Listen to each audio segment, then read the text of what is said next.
Hi Tech lovers, it's me your one and only Madam Ethan. Na leo nimekuletea ujuzi mpya wa kompyuta. Nitakuelekeza jinsi ya kuweka effect au kudesign perspective shadow kwenye design yako. Na kuweka effect ya perspective shadow kama kivuli, lakini kivuli ambacho kimegeuka na kutanuka kwenye design yako. So, kitu cha kwanza unatakiwa kufanya, utatype the text ambayo unataka iwe na ile perspective shadow effect. So, nitatype text yangu, maybe na type time. Kitu kingine cha kuzingatia, hii perspective shadow inapendeza sana kwenye tall font, zile font ambazo ni ndefu kuliko font ambazo ziko round au ziko big.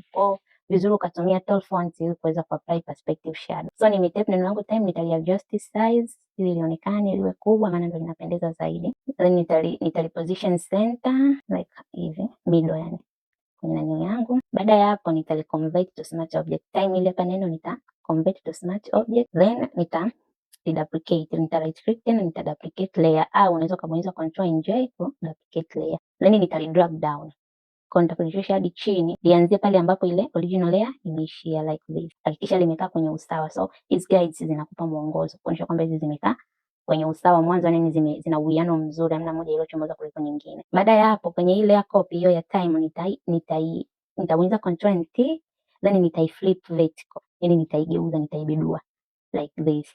Baada hapo tena nita right click tena nita select perspective, then nita adjust perspective kwa nita zoom like this. Mimi nataka perspective yangu iende like this tayari. Baada ya hapo, ili kuifanya stand out vizuri, ile shadow effect ionekane vizuri, nitaadi gradient overlay.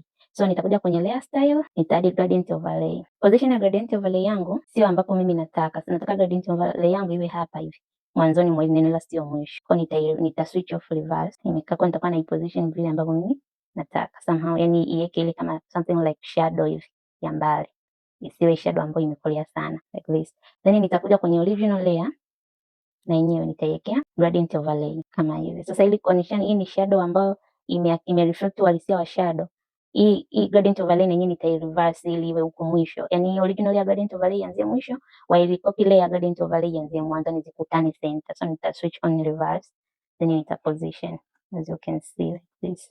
Hapa inaonekana kabisa kama kuna namna hii neno la chini lime drop na create shadow. Then baada ya hapo itakuwa design yako iko tayari. So hapo unaweza uka add other blending options or blending styles. Pia unaweza uka add picha ili kuipa design yako mvuto zaidi. So mimi hapa nilikuwa nina picha yangu hii hapa ambayo nilikuwa nimeupload, nilihide, then nitai-adjust like this ili tengeneze picha. Itakiwa kuwa kubwa sana kwa sababu ile neno la juu linatakiwa lisomeke time, then ile neno la chini inakuwa kama shadow, lakini shadow ambayo ipo katika perspective. So lenyewe hata lisipoonekana lote sio mbaya, lakini ile la juu lilobeba maana nzima kwamba hii ndo kama main subject inatakiwa lionekane. Kwa hiyo image yako haitakiwi ifunike ile neno la juu like this. Kwa hiyo inatakiwa ibalance neno la juu, mtu akiona aweze kulisoma, lakini ile la chini ni shadow, kwa sababu mtu kashasoma neno la juu, kwa neno la chini litakuwa the same thing lakini in shadow way.